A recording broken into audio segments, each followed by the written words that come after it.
여러분 혹시 뭐 심심하시걸랑 제 이름이나 아니면 뭐 리바이벌 아카데미 이렇게 쳐보시면 그래도 비디오가 한 170개인가요? 80개 정도 있어요, 그 안에. 근데 보면 이제 광고가 나오잖아요. 아, 이 광고를 왜 띄워놨나, 이제 그러실 수 있는데, 그 광고를 이렇게 그냥 지나치지 마시고 한번 클릭을 해주세요. 그러면, 그 광고를 클릭함으로 인해서 생겨나는 그 수입이 있어요. 이제 한 달에 지금 한 35파운드 또 40파운드 이렇게 하루에 평균꼴로 한 1파운드 한 30, 40 정도가 이렇게 수입이 발생이 돼요. 그거 가지고 선교사 한 분을 돕고 있어요. 좋죠? 제가 이제 좀 더 보태가지고 한 분을 영국에서 사역하시는 분인데 그분을 돕고 있어요. 그러니까 리바이벌 아카데미가 우리는 수익을 만들어내는 단체는 아니지만 그 유튜브에서 나오는 것 가지고 선교사 한 분을 돕고 있다고 하면 좋죠, 그죠? 여러분이 잠깐 시작하실 때 클릭 한번 해주시는 게 선교사를 후원하는 길이 돼요. 좋죠? 예. 오늘부터 많이 클릭해 주세요. 그리고 중간에 끄면 또 안 돼요. 끝까지 보세요. 그래야 또 수익이 창출이 됩니다. 자, 그 페르시아가 망하지 않을 것 같은데 또 그 나라도 망하잖아요. 이 땅에서는 영원한 제국은 없어요. 예, 예. 영원할 것 같지만 항상 끝이 있어요. 그래서 알렉산더 대왕 헬라 제국을 이제 팽창시켰던 알렉산더 대왕을 통해서 BC 331년에 페르시아가 멸망을 당하고 알렉산더는 참 대단한 인물이었지만 오래 살지 못하고 11년 통치하고 삶을 마감하고 그 이후에 네 나라로 나눠집니다. 카산더, 르시마커스, 셀루쿠스, 그 다음에 프톨레미. 말씀드렸지만 셀루쿠스 왕조와 프톨레미 왕조와 끊임없이 권력 다툼을 하고 그들이 내려오고 올라가면서 이스라엘을 늘 괴롭히기 시작합니다. 그 중에 한 대표적인 왕이 있다면 안티오쿠스 에피파네스 4세라고 말씀드렸고 그가 애굽 정복 프톨레미 왕조를 정복하러 갔다가 전쟁에서 실패하고 올라오면서 예루살렘에서 아주 안 좋은 일들을 행했습니다. 제우스 신상을 세우고 성전에 돼지피를 뿌리는 그런 악행을 저질렀죠. 거기에 반대해서 일어났던 사람이 마카비우스 혁명이었고 그리고 마따디아를 이어서 유다, 요나단, 시몬, 그 다음에 아리스토블루스 1세, 요한 힐크누스 1세가 다스리기 시작하고요. 이 요나단부터 자기가 왕이면서 제사장이라고 이제 선포하고 그래서 바리새인들과 같이 협력하지 못하고 바리새인들이 떨어져 나가고 바리새인들이 끊임없이 이 왕조에 대해서 질책을 하죠. 그래서 결국은 얀네우스가 6,000명이나 되는 바리새인들을 죽이게 되고 이제 끝내는 알렉산드리아 살로메라고 하는 사람이 그 관계를 회복시키기 위해서 율법을 다시금 회복시키고 성전의 기능을 회복시키고 이제 그런 일들을 합니다. 그 이후에 이제 아까 제가 마지막 부분에 얘기해 드렸던 아리스토블루스 2세가 있거든요. 이 아리스토블루스가 2세가 집권을 하고 있을 때 요한 힐카누스 2세가 권력 투쟁을 같이 합니다. 싸우게 되고 결국은 이 두 사람이 공교롭게도 똑같은 한 인물에게 도움을 요청하는데 그게 바로 시리아에 있었던 로마 장군 폼페이에게 도움을 요청하게 되고 로마 장군 폼페이는 아무런 어떤 전쟁 없이 이스라엘로 군사를 이끌고 내려와서 로마 군이 이스라엘 영토와 예루살렘으로 내려오는 입성하는 그러한 일들이 벌어집니다. 이게 이제 BC 63년입니다. 이 정권 분쟁을 아리스토블루스 2세와 요한 힐카누스 2세가 하고 있을 때 폼페이가 와서 누구 손을 들어줬냐면 요한 힐카누스 2세의 손을 들어주고 그를 왕으로 세웁니다. 그래서 요한 힐카누스가 BC 63년부터 40년까지 통치를 합니다. 이 40년이 끝난 다음에 이제 하스몬 왕조는 끝납니다. 이것으로 모든 왕조는 끝나게 되고 40년 이후에 누가 왕이 되는지 아십니까? BC 40년? 이제부터 이제 복음서에 나오는 이야기들로, 예, 헤롯. 그냥 헤롯이 아니고요. 헤롯 대왕입니다. 헤롯 대왕. 헤롯 대왕은 로마에서 공부를 하고 자랐던 사람입니다. 이 가문이 대대로 로마와 친근감이 있었던 그런 가문이고요. 헤롯 대왕은 어디 출신입니까? 유대 출신인가요? 아니죠? 에돔 족속, 이두메라고 하죠. 에돔 족속, 이두메 출신입니다. 그래서 왕이 되자마자 뭘 하냐면 사내들인 있잖아요. 사두개인들이 종교 회의를 하고 정치적 어떤 결정을 했던 사내들인을 해소합니다. 해산. 굉장히 큰 어떤 정치적, 종교적 소용돌이를 만들어낸 것이죠. 그래서 유대인들과 사이가 벌어지기 시작합니다. 그래서 그 사이를 다시금 가깝게 하기 위해서 뭘 하냐면 BC 20년쯤에 아까 말씀드렸지만 포로로 돌아와서 BC 416년에 완성했던 그 제2성전 있잖아요. 제2성전을 헤롯이 보니까 너무 낡았고 너무 작은 거예요. 그래서 유대인들에게 환심을 사기 위해서 뭘 하냐면 성전 재증축을 합니다.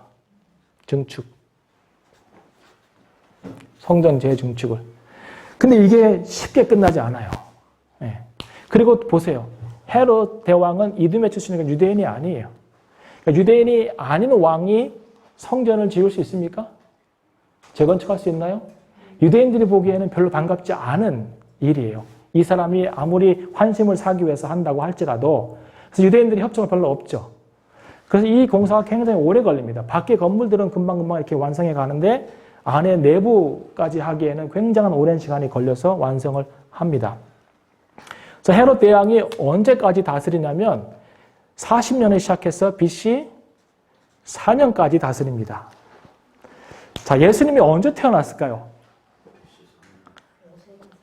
예, 맞아요. 이거 잘 기억해야 돼요. 우리는 예수님이 AD 1년에 딱 태어났다고 생각하잖아요. 그거 아니에요. 그랬으면 참 좋았을 텐데 그렇지 않고요.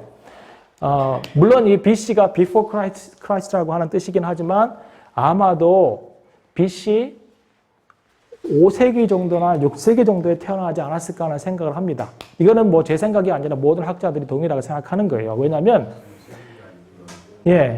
예수님이 태어났을 때 헤롯이 몇 살 미만의, 2살 미만의 아이들은 다 죽이라고 하잖아요. 그럼 이제 AD 1년에 태어났으면 이 사람 이미 무덤이 있는데 어떻게 명령하겠어요? 이건 있을 수 없는 일이죠. 그죠? 그래서 아마도 예수님이 이때 오시지 않았을까 생각을 합니다. BC 4세기까지 다스리고요. 헤롯이 죽은 이후에 나라가 셋으로 나눠집니다. 첫째 아들이 누구죠? 헤롯 1, 2, 3이면 얼마나 좋겠어요. 그죠? 그럼 참 기억하기 좋을 텐데. 아켈라오. 안 들어봤는데 성경에 나와요. 아켈라오. 그 다음에 안티파스. 여기 참 수준 높아요. 오늘 진짜. 어디 가도 들어보지 못한 대답들이 막 나오겠어요. 예. 그 다음에 빌립이죠. 아켈라오는 BC 4세기부터 AD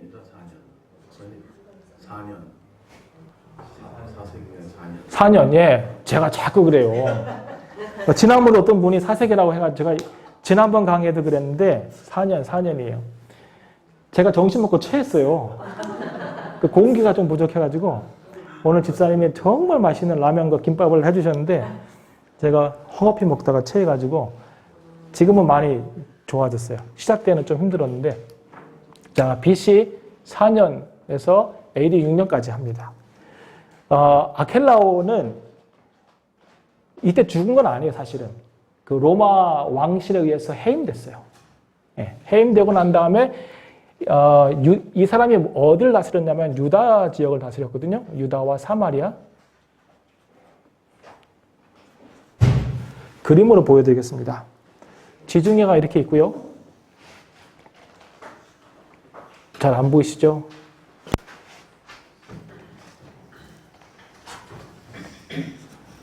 이렇게 있다면 여기가 예루살렘이고요. 예루살렘. 이쪽이 갈릴리 지역이고 이쪽이 사마리아 유대 지역이고 이쪽이 데가폴리스라고 하는 동네입니다. 데가폴리스. 우리 한국말이기 때문에 참 어려워요. 데가폴리스. 영어로는 데카폴리스예요. 데카폴리스. 데카폴리스 뜻은 뭐냐면 10개의 도시라는 뜻이에요. 여러분 10년을 뭐라 그러죠? decade. 거기에서 decade 그 앞에 있는 DEC 이 단어가 10이라는 뜻이에요. 로마로, 라틴어로. 그 다음에 폴리스는 도시예요. 그래서 데가폴리스, 데카폴리스는 10개의 도시가 모여있는 곳이고 이쪽이에요. 이쪽. 갈릴리 동편 지역. 그 다음에 이쪽을 뭐라 하냐면 베레아라고 하죠. 베레아 지역. 자, 아켈라오는 어디를 다스렸냐면 사마리아와 유대 지역을 다스립니다. 여기가 아켈라오고요. 헤롯 안티파스는 이 갈릴리 서편 지역과 베레아 지역을 다스립니다. 이쪽이 안티파스 지역이고요. 데가폴리스, 요단 동편을 다스리는 사람이 빌립입니다. 그래서 아켈라우스가 로마 왕실로부터 제거된 다음에 이 나머지 지역은 여전히 헤롯의 아들들이 다스리고 있었지만 이 사마리아 유다 지역은 총독제로 갑니다. 총독제로 가죠. 총독제로 가자마자 어떤 일이 벌어지냐면 시리아에 있었던 퀴리노라고 하는 총독이 유대까지 이 지역이 시리아죠. 그죠? 시리아에 있었던 그 퀴리노라고 하는 로마 총독이 이쪽을 임시로 다스리게 됩니다. 그때 무엇을 하냐면 항상 총독이 이쪽 지역에 오면 뭘 하냐면 인구조사를 해요. 인구조사를 왜 할까요? 세금과 관계되어 있어요. 세금과. 그래서 세금을 걷기 위해서 퀴리노가 인구조사를 하고 그리고 막대한 세금을 걷어내기 시작합니다. 그러니까 화가 나요, 안 나요? 제일 싫어하는 것 중에 하나가 세금 많이 내는 거잖아요. 사람들이. 그래서 퀴리노에 대항해서 유다와 사둑이라는 사람이 있어요. 사둑. 사독이 아니고 사둑. 이 두 사람이 중심으로 로마 군대에 반항을 일으키게 되고 그리고 사람들을 끌고 모으는데 다수의 바리새인들이 또 동참합니다. 왜 그럴까요? 이 유다와 사둑이 얘기한 거냐면 우리나라는 하나님이 다스리는 나라이기 때문에 다른 이방인들이 와서 세금을 거두는 것도 인구조사를 하는 것도 그들의 통치권에 우리가 있는 것도 용납할 수 없다는 거예요. 거기에 대해서 바리새인들이 동참하기 시작합니다. 맞다. 그리고 유다와 사둑이 두 가지의 아주 중요한 명분을 얘기합니다. 하나는 여기 봐라. 우리 조상들 마카비가 이 헬라를 대항해서 그들이 와서 우리를 괴롭히고 착취하고 우리의 신앙을 무너뜨릴 때 이 마카비와 하스본 왕조의 사람들이 얼마나 멋지게 대항했냐. 그래서 마카비 혁명에 대해서 강조하고요. 또 하나는 더 그 역사적 사건들을 끌어올라가서 어디를 가냐면 민수기 25장으로 가요. 여러분 민수기 25장에 무엇이 기록되어 있는지 아십니까? 글쎄요. 민수기 25장에 보면 이스라엘 백성들이 이제 가나안 땅에 들어가기 위해서 모압 평지에 오잖아요. 모압 평지에서 이제 준비를 하고 있는데 거기에서 무슨 일이 일어나냐면 모압 사람들이 자기네 축제를 열고 이스라엘 남자들을 초대해서 여자들과 같이 잠자리를 하게 만듭니다. 엄청난 음란한 성행위가 일어나고 이제 그런 일들이 모압 평지에서 일어난 거예요. 그래서 모세와 다른 지도자들이 모여가지고 회의를 하고 막 이렇게 저렇게 막 얘기하고 있을 때 회개하고 텐트 앞에서 막 회개하고 이렇게 있을 때 여전히 유대인 남자 하나가 모압 여자를 데리고 자기 텐트로 가는 거예요. 다른 사람들은 모여서 그걸 회개하고 그 사건에 대해서 정리하고 있는데 여전히 뻔뻔하게 모함 여자를 데리고 자기 텐트로 들어가고 있는 한 사람을 보면서 누가? 비느하스가 뛰어가서 같이 포기해 있는 남자 여자를 창으로 위에서 아래로 찌르잖아요. 우리가 보면 참 잔인한 사건이긴 한데 하나님 보시기에는 거룩함을 회복하는 행위거든요. 그것이. 그래서 비느하스를 이야기합니다. 여러분 비느하스에 일어나라는 책 보셨나요? 그런 책이 있어요. 제가 어렸을 때 아주 재밌게 봤는데 비느하스에 일어나라. 우리 시대에 거룩하지 않은 것들에 대해서 용기 있게 맞서 싸울 수 있는 비느하스에 일어나라. 그런 책이 있어요. 우리 시대에는 이게 부족해요. 이런 것들이. 저는 가끔씩 이런 생각, 우리가 하나님보다 자비로울 필요가 있을까? 교회 안에 인본주의가 의외로 많은 거 아시죠? 하나님보다 자비로워 보려고 노력하는 거. 그거 잘못된 거예요. 하나님이 죄악을 제거하라고 하면 어떠한 방법이든지 간에 그분이 시키는 대로 해야 돼요. 근데 우리는 사람인데 이런 인본주의적인 사고가 뭐까지 얘기하냐면 하나님은 너무 잔인하다 구약 안에서 어떻게 그 많은 사람들을 죽이도록 명령할 수 있는가에 대해서 이야기하잖아요. 우리가 하나님이 아니기 때문에 하나님의 관점에서 그것을 볼 수가 없어요. 왜 하나님께서 그렇게 말씀하셨는지. 근데 하나님의 관점은 무엇보다도 하나님의 백성들이 거룩하는 데 있습니다. 하나님의 백성이 거룩하는 데. 그래서 이 유다와 사둑이 민수기 25장 비느하스의 이야기를 하면서 지금 우리가 비느하스처럼 일어나야 될 때가 아니냐라고 이야기를 하죠. 거기에 많은 사람들이 동참을 합니다. 이 사람들이 누구냐면 열심당이에요. 열심당. 영어로는 zealot이라고 하잖아요. 열심히 탁월한 것이죠. 그래서 이들이 한때는요, 굉장히 큰 세력을 갖게 되고 66년에서 70년, 4년 동안은요, 예루살렘을 장악하고 거기서 통치를 합니다. 세력이 커진 것이죠. 그런데 70년에 무슨 일이 일어납니까? 이들이 여기를 장악하고 있으니까 로마 군대가 이제 예루살렘으로 쳐들어오잖아요. 그때 앞장섰던 로마 장군의 이름이 누구예요? 디도 장군 들어보셨나요? 디도 장군. 이가 와서 뭐 합니까? 성전을 무너뜨리잖아요. 성전을 무너뜨려요. 로마에 가시면 콜로세움 있잖아요. 콜로세움 옆에 이렇게 이쪽으로 보면 옛날 건물들이 이렇게 무너져 있는 그런 어떤 고고학 사이트가 있어요. 동네가. 그쪽으로 이동하는 거기 보면 디도 장군의 승리의 개선문이 있어요. 예루살렘에서 승리하고 와서 만든 그 개선문. 콜로세움 바로 옆쪽에 이렇게 있더라고 가보니까. 예. 별로 기쁘지는 않았어요. 거기 지나가는데. 그래서 디도 장군이 오죠. 그래서 디도 장군이 예루살렘을 장악하고 그리고 성전을 파괴하고 그리고 이들을 몰아내기 시작하죠. 그런데 끝내지 않아요. 사실은. 그래서 어디로 가냐면 남유다 쪽에 마사다라고 하는, 들어보셨나요? 마사다라고 하는 곳에서 최후 항전을 하죠. 로마 군대가 여기 약간 높은 지역인데 그 높은 지역에서 한 1000여 명이 싸울 준비를 하고 4년을 견디면서 싸웁니다. 로마 군대를 대항해서. 대단하죠? 예. 그런데 결국은 AD 74년에 죽고 말죠. 자살하기도 하고 그 안에서 마지막에 항전하다가 자살하기도 하고 로마 군대의 칼에 죽기도 하고 이러면서 열심당원은 끝나게 됩니다. 열심당원이 성경에 나오죠. 그죠? 왜냐하면 바라바가 누구죠?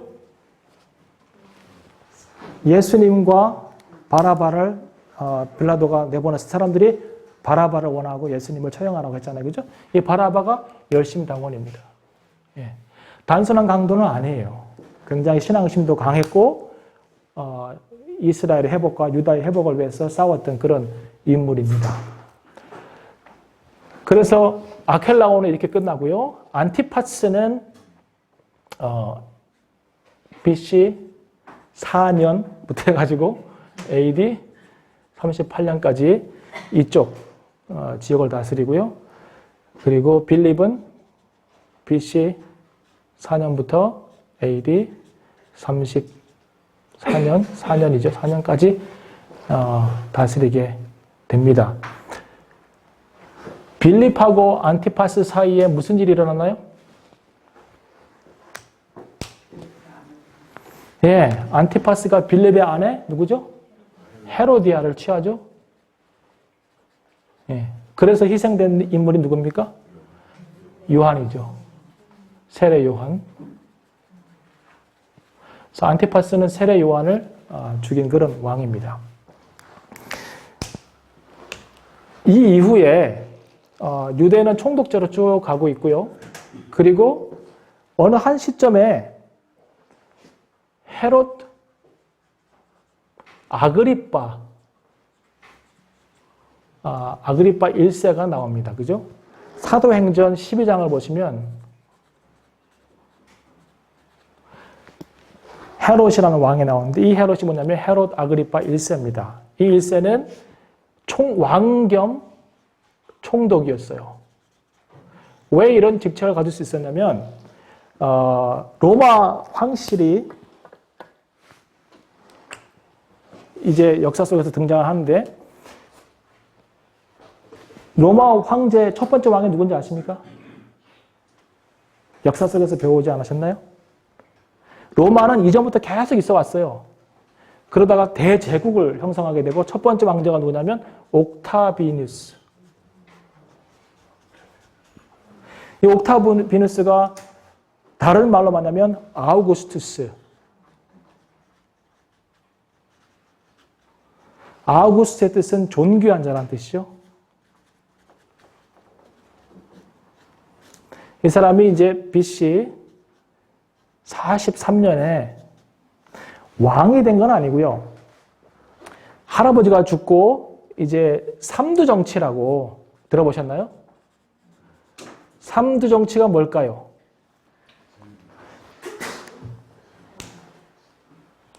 새 머리가 다스리는 게 삼두 정치예요. 그러니까 옥타비누스 말고 다른 두 명이 더 있었어요. 예. 그 두 명이 같이 다스리다가 여러분 세 명이 다스리면 잘 다스릴까요? 남편하고 부인하고 잘 사이에 맞습니까? 여러분 의견이 잘 맞나요? 둘 다 안 맞는데 세 명이 있으면 항상 꼭 하나는 버려지게 되고 둘이 잘 맞고 그러잖아요. 그래서 이 옥타비누스와 같이 했던 나머지 두 사람이 이 삼두 정치의 정치적 관계를 깨버립니다. 그리고는 이 중에 하나가 한 사람이 안티고누스인가요? 안토니우스라는 사람인데 이 사람이 누구랑 협력을 하냐면 그 유명한 애굽의 클레오파트라하고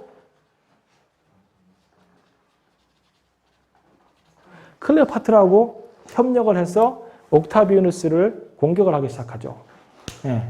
그런데 이 동맹이 이들의 패전으로 끝나고 안토니우스는 자살을 하게 되죠. 그래서 결국 옥타비누스가 BC 27년에 첫 번째 황제가 됩니다. 로마 황제가 옥타비누스가. 그래서 예수님 태어나실 때 뭘 합니까? 이 아우구스투스가 무슨 일을 합니까? 예수님 태어날 때? 인구조사를 시키잖아요. 인구조사를. 모든 유대인들은 각 고향으로 돌아가서 그래서 인구조사를 하라고 하잖아요. 그래서 예수님 아버지 요셉이 어디 갑니까? 베들레헴으로 가잖아요. 나는 이런 얘기 보면 너무 재밌어요. 왠지 아세요? 예수님 아버지 요셉이 어디 살고 있었나요? 갈릴리 나사렛에 살고 있었잖아요. 근데 성경은 예수님 어디서 태어난다고 그랬나요? 베들레헴에 태어난다고 그랬잖아요. 그럼 나사렛에 있었으면은 베들레헴의 예언이 맞지 않잖아요. 그럼 어딘가 가야 되잖아요. 근데 이미 마리아가 만삭인데 무슨 여행을 하겠어요? 갈 수 없는 형편이잖아요. 그러면 이 황제가 이때 성령의 감동을 받았든지 자기 생각이든지 인고수설할 명령을 내리지 않았으면 미가서 5장 2절에 예루살렘에서 베들레헴이 태어난다고 하는 이 예언에 일어날 수가 없는 거잖아요. 그럼 여러분 보세요. 우리가 역사를 공부하는 이유가 뭐냐면 역사는요. 제왕이 일어나고 왕이 제국이 세워지고 망하고 왕들이 일어났다가 폐위되고 이런 것들을 보면서 뭘 보는 거예요? 하나님의 역사에 관여하신 그 손길을 보는 거예요. 하나님이 그냥 계신 분이 아니라 역사를 큰 테두리 안에서 이끌어가고 계시다고 하는 것을 봐야 돼요. 이런 것들을 보면서. 이게 우연일 것 같아요? 우연이 아니에요. 고레스가 일어난 것, 이런 옥타비누스가 삼수 정치를 하다가 배신당해가지고 이런 전쟁에서 힘을 내서 싸우다가 결국은 이겨서 왕이 되고 황제가 되고 BC 5세기쯤에 BC 5년에 인고주사 명령을 내리고 그것도 짜증나지만 요셉과 마리아는 이렇게 베들레헴으로 내려가야 되고 이런 상황들이요. 우연이 아니에요. 우연이 아니에요. 하나님 안에서 역사 안에서 하나님의 주관하시는 하나님의 일하심 안에서 우연은 없어요. 하나님 다 계획하신 일이고 그리고 하나님의 일하신 가운데 있는 거예요. 여러분의 삶도 나의 삶도. 그래서 조금 우울하고 힘들 때도 그리고 좋을 때도 너무 크게 좋아할 필요도 없고 조금 힘들고 어려운 일이 와도 너무 슬퍼할 필요도 없어요. 하나님께서 이끌어 가신 삶이니까. 오늘 여러분의 삶과 저희 삶은 하나님의 손 안에 있는 삶이에요. 그 얘기 아시잖아요. 솔로몬의 이야기, 반지 이야기. 그죠? 자기 신하에게 명령을 내리잖아요. 반지를 하나 만들어 오라고. 근데 거기다 뭘 좀 새겨 오라고. 근데 조건이 있다고. 내가 너무 좋아가지고 막 크게 너무 기뻐해가지고 막 이걸 보면서 그러지 않게끔 또 너무 큰 일을 만났을 때 너무 좌절하지 않게끔 그런 문구를 하나 만들어 오라고 그러잖아. 근데 고민하다가 뭘 만들어 와요? 이 또한 지나가리. 너무 좋은 것도 지나가고 너무 힘든 것도 지나가고 다 지나가요. 예. 저는 김범수의 지나간다를 좋아해요. 지나간다 다 지나가요. 감기도 지나가고 막 죽을 것 같은 아픔도 지나가고 너무 좋아서 막 천장을 뚫고 나갈 것 같은 그런 기쁨도 다 지나가요. 그래서 하나님의 일하심과 그분의 손길을 매일매일 느끼는 게 제일 중요해요. 제일. 네. 여러분 인생을 날씨로 비유하면 어떤 날이 많을까요? 흐린 날, 비 오는 날, 번개 치는 날. 맞아요. 예상치 못한 일들이 막 일어나죠. 근데 우리 편에서는 예상치 못한 일이지만 하나님 안에서는 하나님의 일하심의 과정 가운데 있는 거예요. 제가 항상 설교할 때 그랬어요. 하나님이 마침표로 안 찍었는데 왜 내가 찍고 앉았냐 이 말이에요. 하나님이 마침표로 안 찍었는데 아직도 그분이 일하고 계신데 왜 내가 마침표를 찍고 나는 끝났다고 이러니. 제가 폴이 사도 바울이 로마로 끌려가다가 파손돼가지고 이렇게 머물렀던 몰타에 지난주에 갔다 왔거든요. 거기 가면 바울에 관계된 게 많아요. 근데 풍랑을 만났을 때 바울이 난파돼가지고 들어왔던 그 바닷가, 그 해변 앞에서 사도행전을 제가 다 읽었어요. 막 가슴이 막 부풀어 오르고 막 그랬어요. 그런데 사도행전 쭉 읽다 보니까 멜리데라고 하는 섬에서 떠나오면서 갑자기 막 파손이 되고 멜리데가 아니죠. 그레데라고 하는 섬에서 이렇게 떠나와가지고 막 풍랑 가운데 14일을 막 지나잖아요. 근데 사람들이 다 죽었다고 생각해요. 이제는 끝이다. 풍랑 계속되고 먹지도 못하고 토하고 막 이러니까. 근데 바울이요 탁 일어나서 하나님의 음성을 듣고는 이런 얘기예요. 여러분 중에서 아무도 안 죽습니다. 아무도 안 죽어요. 하나님께서 말씀하셨어요. 아무도 안 죽어요. 이 배만 망가지지 여기서 죽을 사람 하나도 없습니다. 어디서 그런 확신이 왔을까요?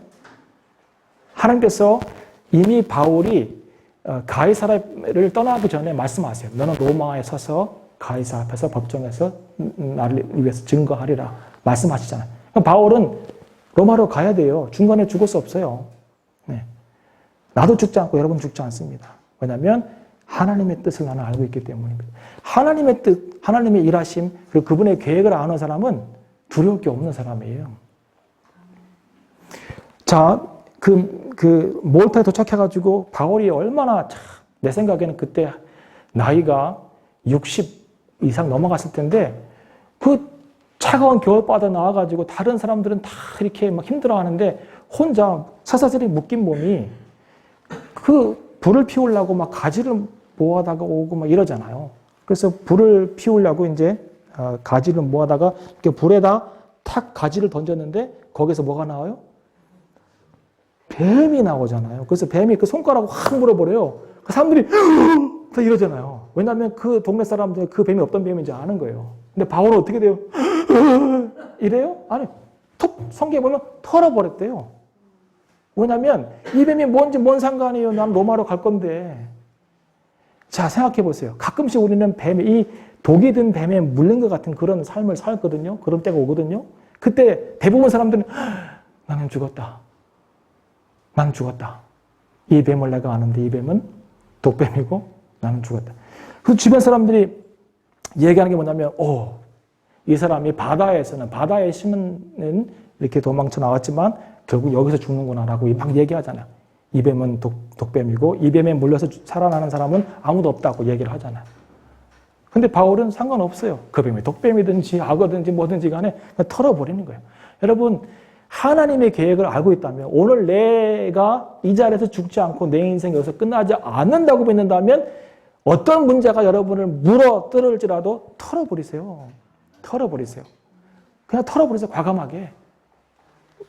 뭐든지 독뱀이든지 뭐든지 그걸 못 털고 그냥 나는 이제 죽는갑이요. 여기가 끝인갑이요. 예. 그러면 안 돼요. 왜 이 얘기까지 갔나요?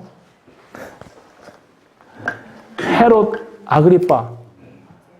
이 사람이 누구냐면 야고보를 죽이죠.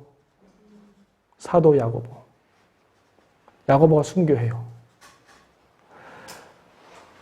사도행전 여기가 이제 12장인데 1장부터 7장까지는 또 8장부터 11장까지는 무슨 이야기냐면 1장부터 7장까지는 예루살렘 베드로 중심이고요.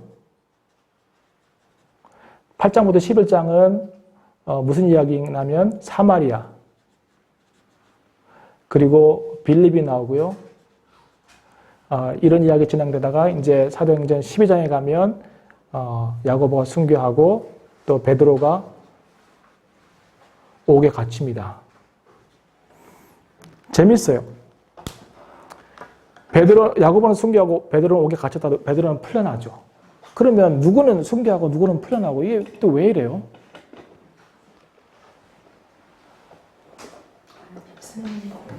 이것도 하나님의 계획 안에 있는 거예요. 우리는 자꾸 우리 인간적인 관점으로 아니 누구는 풀려나고 누구는 순교하고 이게 형평성이 안 맞잖아요. 아니에요. 우리가 죽어서 하나님을 만났을 때는 하나님께서 설명을 해주시지 않을지 모르지만 그분의 설명을 듣는다고 치면 다 이해가 될 거예요. 다. 우리의 짧은 관점으로는 이해가 안 되는 사건들도 일들도 다 이해가 될 거예요. 우리가 우리의 방식으로 우리의 차원에서 자꾸 이것을 해석하려고 하다 보니까 모순이 생기게 되는 거예요. 누구는 살고 누구는 죽고 이 형평성이 왜 이렇습니까? 라고 얘기할 수 있지만 하나님의 계획 안에 있는 것이죠. 예, 이게 헤롯 아그리빠고 헤롯 아그리빠는 37년에서 44년까지 다스립니다. 왜 왕과 총독이 될 수 있었냐면 이제 나오는데 3대 그 황제였던 가이오하고 친구예요. 예. 헤롯 아그리빠도 로마에 가서 생활을 했거든요. 그래서 관계가 있기 때문에 이렇게 도움을 받습니다.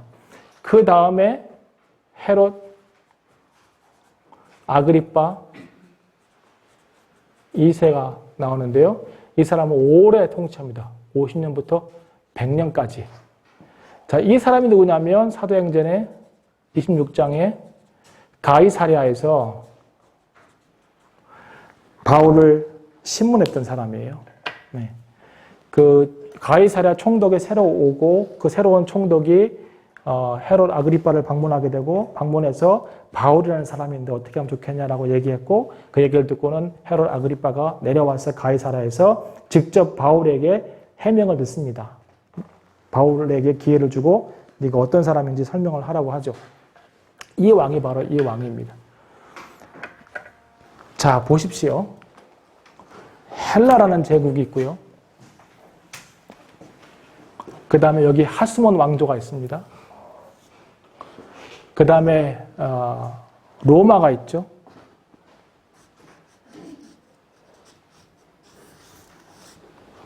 이것이 신구약 중간기 때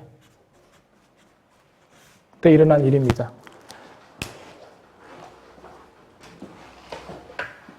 430년, BC 430년 말라기 이후로 하나님께서 선지자 안 보내시죠. 그러면 이제 구두로 예언하고 구두로 하나님 말씀을 선포하는 일은 없습니다. 그죠? 그러면 하나님께서 그냥 침묵만 하셨을까요? 그렇지 않아요. 그렇지 않아요. 여러분, 헬라는 어디를 가든지 학교를 세우고 언어를 지중해 연안에 이 지중해 연안에 언어가 헬라어가 다 통용되게 됩니다. 헬라어가. 그래서 헬라가 집권해서 이 지중해 연안 이탈리아부터 해가지고 그리스, 그다음에 소아시아, 터키 지역, 이 모든 북아프리카까지 모든 지역이 헬라어를 사용하기 시작합니다. 자, 그리고 이 기간 동안에 구약 성경이 번역됩니다. 이게 바로 70인역이에요. 구약 성경이 번역되고 70인역이 나오니까 이 지역의 헬라어를 아는 사람들이 다 이스라엘 하나님에 대해서 공부하고 알게 되겠죠. 중요한 사건이에요. 자, 하스몬 왕조가 한 일이 뭘까요? 여기는 메시아에 대한 사상을 이스라엘 삶 가운데 막 이렇게 불러일으키죠. 이제는 정말 메시아가 오셔야 되겠습니다. 우리가 그토록 기다렸던 메시아가 오실 시간이라고 이제 막 메시아에 대한 갈망이 막 커져가는 시간이고요. 그 다음에 로마를 보십시오. 모든 길은 어디로 가죠? 로마잖아요. 로마 길을 참 잘 닦아놨어요. 아직도 로마 사람들이 닦아놓은 길이 있어요. 이번에 놀란 게 하나 있어요. 바울이 파선해서 있던 지역이 이제 세인트 폴스 베이라고 하는 곳인데 그 바닷가가요 다 바위예요, 바위. 바위인데 바위를 얼마나 잘 깎아놨냐면 바닷물이 이렇게 들어와서 요만한 예를 들면 이 지금 강의실의 한 6분의 1 정도 되는 그런 크기의 수영장을 만들어놨어요. 바위를 깎아가지고. 그래서 그게 그 돌 해변에 쫙 있어요. 그래서 아이들이 수영하면 참 좋겠더라고요. 이렇게 물이 살랑살랑 넘어와서 고기를 채울 수 있게끔. 그 누가 하냐면 로마 사람들이 하는 거예요. 2000년 전에. 아마 자기들 휴양지였겠죠. 그죠? 하여튼 그 사람들은 건축이나 토목이나 대단한 것 같아요. 그래서 길을 닦아놨잖아요. 그래서요, 400년 동안, 신구약 중간기 동안 하나님께서 아무런 일도 안 하신 것 같지만 사실은 하나님이요, 예수 그리스도의 복음의 사역과 교회의 확장과 선교를 위해서 엄청난 일들을 준비해 놓으십니다. 400년 동안 헬라어가 그 지역의 대표적 언어가 되게 하셔서 성경을 번역하게 하시고 모든 전도자들이 헬라어만 말할 수 있으면 예수 그리스도를 담대히 증거할 수 있었어요. 언어가 통일됐어요. 그 당시에. 자, 여러분, 선교의 시작에 하나님께서 뭘 하셨냐면 언어를 통일하셨어요. 왜냐하면 언어를 통해서 말씀이 증거되기 때문에. 저는 여러분이 영국에 참 잘 왔다고 생각을 해요. 그리고 영어를 잘 해야 돼요. 하나님께서 영어를 그게 미국의 역량이든 영국의 역량이든 누구의 역량이든 간에 세계 공통어로 만들어가는 이유가 있어요. 선교의 시작은 언어의 통일로 시작됐어요. 선교의 완성도 언어의 통일로 될 거예요. 영어만 말할 수 있으면 지금 어디에 가든지 간에 복음을 증거할 수 있거든요. 심지어는 영어를 못하는 사람들에도 통역을 세워서 영어로 설교할 수 있어요. 저는 개인적으로는 하나님께서 영국을 크게 마지막 때에 사용하실 것 같아요. 제 개인적인 이론이긴 해요. 하여튼 그래서 하나님께서 언어를 준비시켜 놓으시고요. 언어. 그 다음에 메시아 사상을 이렇게 막 불러일으켜서 메시아가 오셨을 때 저분이 메시아구나 라고 쉽게 영접하고 이해할 수 있게끔 만들어 놓으셨고, 그 다음에 로마 사람들이 닦아놓은 육로와 그 다음에 백기를 통하여서 선교사들이 마음껏 다니면서 복음을 증거하잖아요. 그래서 예수 그리스도의 복음이 선포되고 그분이 사역하시고 교회가 세워지고 선교가 확정되어 갈 때 전혀 문제가 없게끔 하나님께서 400년 동안 그 모든 일들을 준비하십니다. 몇 년 동안요? 400년. 우리가 보기에는 참 긴 시간이라고 생각할 수 있지만 하나님의 계획 안에 있는 거예요. 이게 하나님의 일하심이에요. 여러분, 오늘 내가 하고 있는 일에 대해서 내가 결과를 보겠다고 생각하지 마세요. 저는 그렇게 생각해요. 오늘 내가 하고 있는 일은 하나님의 일하심의 과정을 살아가고 있는 거예요. 여러분, 히브리서 11장을 보시면 모든 사람들이 다 과정을 살았어요. 그 누구 하나도 결과를 못 봤어요. 아브라함이 결과를 봤어요? 이삭의 결과예요? 아니에요. 아니에요. 그 누구도 믿음의 사람들은 결과를 보려고 살지는 않았어요. 하나님께서 계획하신 그 원대한 하나님의 구원 계획 안에 한 시대를 신실하게 살아갔던 것이지 어떤 결과를 보려고 살아가지 않았어요. 결과를 보려고 하다 보니까 무리하게 되고 사람들을 동원하게 되고 어뷰즈하게 되고 파이낸셜 커럽션이 생기게 되고 막 이렇게 막 안 좋은 일들이 생겨나게 되는 거예요.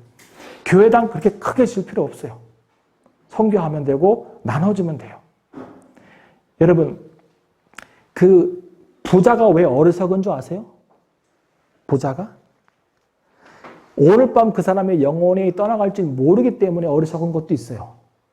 그런데 이 사람은 가치관이 잘못됐기 때문에 어리석은 거예요. 이 사람은 자기 소유가 많았기 때문에 풍성한 소출이 있었기 때문에 더 많은 것을 저장하기 위해서 더 창고를 늘릴 생각을 해요. 아니, 많은 게 문제가 되어서 창고를 늘릴 생각을 하는 거예요. 여러분, 많은 것은 절대로 문제가 안 돼요. 많은 것은 나눠지면 문제가 해결돼요. 근데 이 사람이 왜 어리석어요? 영혼이 떠나갈 것은 모르고 쌓아놓는 것도 어리석지만 나눠줄 생각을 못하고 있는 것이죠. 여러분, 소유가 많아서 문제가 됐어요? 그냥 나눠주세요. 그럼 문제 해결돼요. 창고 질 필요 없어요. 과정을 살아간다고 생각하세요, 여러분. 오늘도. 그냥 오늘도 내일 주님께서 오라고 하시면 네 하고 기뻐하며 갈 수 있을 만큼 과정을 살아가야 돼요. 그래야 비울 수 있고 내려놓을 수 있다고 생각이 돼요. 제가 어렸을 때 짝꿍이 하나 있었고 옆집에 살았고 그 짝꿍이랑 항상 모여서 뭐냐면 소꿉놀이를 했어요. 네. 여보, 이거 드셔보세요. 네. 네. 우리 아버지가 또 술 채우니까 나도 취한다 이러면서 소꿉놀이를 여보 막 했다고요. 그러다가 엄마가 귀찮아 밥 먹어 하면 네 하고 이거 놓고 그냥 가잖아요. 그 친구가 너무 재밌고 소꿉놀이 신혼부부처럼 이렇게 해도 엄마가 오라면 가는 거예요. 거기가 내 집이니까. 어느 한날 하나님께서 소꿉놀이 같은 이 세상을 살아가다가 어느 한날 주님께서 애야 올 때가 됐다라고 부르시면 네 하고 아주 조금만 더 넣을게요. 미련이 있는 것은 결과를 보겠다는 거예요. 근데 거기에서 저는 문제가 생긴다고 봐요. 목사들도 마찬가지예요. 내가 무슨 결과를 봐요. 나도 오늘 과정을 살아가는 거예요. 오늘 내가 누구 만나서 복음 증거하면 되는 것이지 성도들 많이 채우고 교회를 크게 짓고 명함에다가 막 세우고 새기고 줄 서고 이런 거 다 필요 없어요. 그런 목사님 만나지 마세요. 만나지 마세요. 바쁜 목사 만나지 마세요. 그냥 집에 있는 목사가 제일 좋아요. 집에서 말씀 연구하고 기도하고 이번 주 메뉴판 짜가지고 내가 뭘 먹을까, 어떤 말씀으로 성도들을 양육할까 계획 세우고 기도하고 이런 목사님이 최고예요. 그리고 막 이렇게 언변 뛰어나고 이런 사람보다도 그냥 듬직하고 성도들 사랑하고. 제가 그랬어요. 영국교회 가서. 여러분, 저는 영어가 탁월하지도 않고 제가 할 수 있는 것은 여러분이 울 때 같이 울고 여러분이 웃을 때 같이 웃겠습니다. 근데 웃을 때 같이 못 웃을 때가 있어요. 농담이 이해가 안 돼서. 그래서 내가 그랬어요. 울 때 같이 울게 그냥 그랬어요.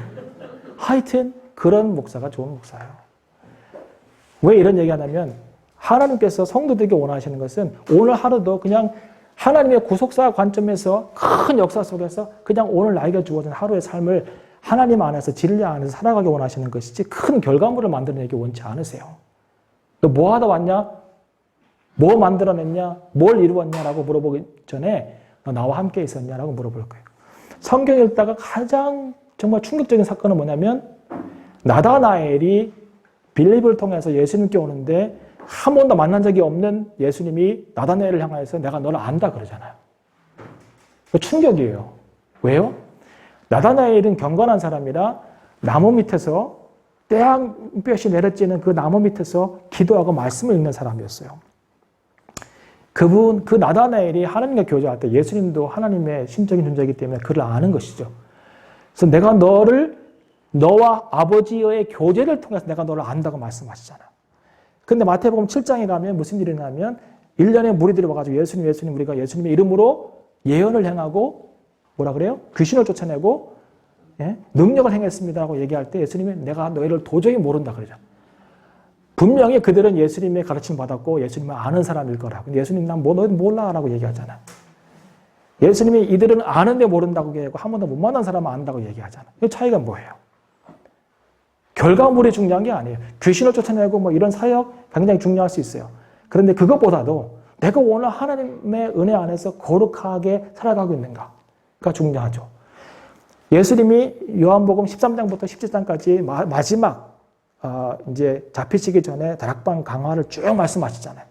거기에 핵심이 있다면 네 가지가 있는데 그중에 15장에서 나는 포도나무에 너희는 가지니 내 안에 붙어 있으라 그러잖아. 네가 할 일은 내 안에 붙어 있는 거다. 네가 열매를 맺으려고 노력하지 말고 붙어 있으면 자동적으로 열매를 맺는다잖아. 그 열매가 어떤 것인지 간에. 근데 우리는 붙어 있기보다 내가 열매를 만들어 보려고 노력하잖아. 근데 그 열매가 선한 것일 수도 있지만 선하지 않은 것이 더 많을 수 있잖아요. 붙어 있는 거 중요하죠. 하나님이 일 안 하시는 것 같지만 일하십니다. 역사 속에서 400년 동안 그렇게 일하셨어요. 하나님의 일하심은 우리가 보기에는 더디 보이고 미련해 보이지만 하나님은 그걸 통해서 일하시는 거예요. 성경에서 얘기하잖아요. 전도의 미련한 것을 통하여서 영혼을 구원하신다고. 하나님이 막 천국 문을 열고 막 쫙 비디오를 막 3D처럼 보여주시면 사람들이 믿을까요? 그럴 수 있겠죠. 근데 오늘도 내가 알고 있는 예수님을 내가 미련하게 증거하는 걸 통해서 하나님이 구원하시잖아. 하나님 그렇게 일하세요. 하나님은 아날로그예요. 디지털 아니에요. 모세를 보면 답답할 때가 있어요. 저는 가끔씩. 그런데 그게 하나님 일하심이에요. 아니 이스라엘 백성들이 하나님 도와주세요. 우리가 노예 생활로 너무 힘듭니다. 400년 동안 이렇게 살고 있어요. 그래 그러면 들었다 알았다 하고 난 다음에 그래도 이스라엘 백성들 중에서 가장 쓸만한 사람 한 사람 세우면 딱 되잖아요. 네가 한번 해라. 내가 너에게 능력 줄게. 해서 하나님께서 모세에게 능력 주셨듯이 그에게 능력 주셔가지고 그때부터 확 이끌어 나가면 되잖아요. 그런데 그래 알았어. 내가 일할게. 내가 너희의 그 부르짖음을 들었어? 라고 하면서 하시는 일이 뭐냐면 애 하나 태어나게 하시잖아요. 그게 모세예요. 아니 그 당시 일하고 있는 사람을 데려다가 쓰면 좋을 텐데 태어나게 하시는 거예요. 그 뭐 죽을 고비 고미가 3개월 동안 키핑하다가 안 되니까 또 떠내려 보내가지고 물에서 건져내고 바로의 궁전에서 40년 동안 살다가 이제 정치도 알고 종교도 알고 내 민족도 알고 다 되어서 이제 모세가 한번 해보려고 할 때 광야로 도망가서 40년 썩게 하고 그 40년 뒤에 80세가 되었을 때 나 아무것도 할 수 없다고 얘기할 때 이제 해봐라라고 얘기하잖아. 이게 하나님의 일하심의 방법이에요. 우리 전혀 이해할 수 없어요. 우리가 할 수 있는 것은 순종하는 것이죠. 하나님 말씀하셨을 때. 근데 이게 어려워요. 왜냐하면 80세가 되면 내 생각이 굳어져 있잖아. 내 생각 내려놓고 주님께 순종하는 것이죠. 하나님은 역사 속에서 끊임없이 그분의 관점과 계획 따라서 일하고 가시는 거예요. 뭘 위해서? 창세부터 예수님 오실 때까지 그리고 그 이후에도 하나님의 계획이 있었고 그 계획 따라서 일해 가시는 거예요. 지금도 그래요.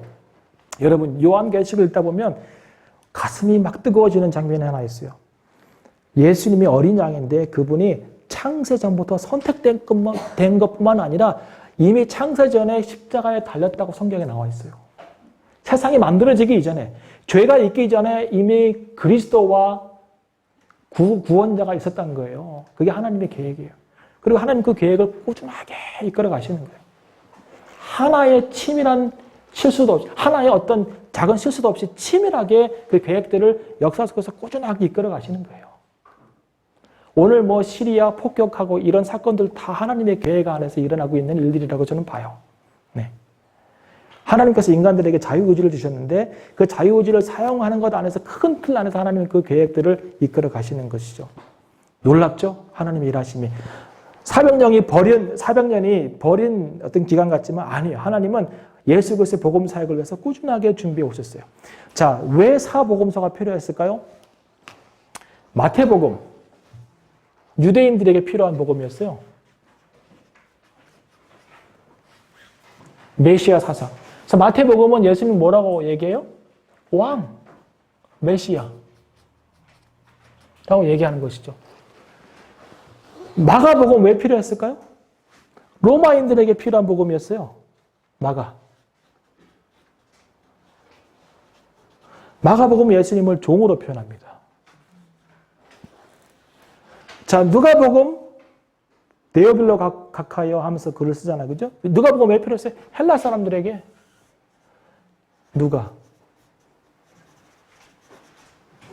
누가에게서 예수님은 참 인간이죠.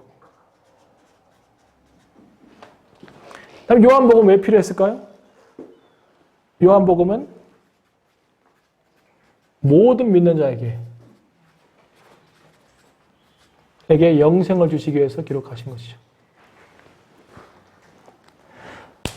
단순히 사복음서가 그냥 다양한 복음서 저자들이 뭐 그때그때 필요에 따라서 그냥 한 권 더 있으면 좋겠다고 쓴 게 아니라 이스라엘 역사 속에서 특별히 헬라 시대부터 시작된 쭉 중간기 역사 안에서 다양한 오디언스가, 다양한 리더들이 있었기 때문에 그 리더들에게 복음을 적절하게 그들이 이해할 수 있는 방법으로 사용하기 위해서 이렇게 네 복음서가 필요했던 것이죠. 단순하게 그냥 저자들이 한 권 더 있으면 좋겠다 해서 쓴 게 아니에요.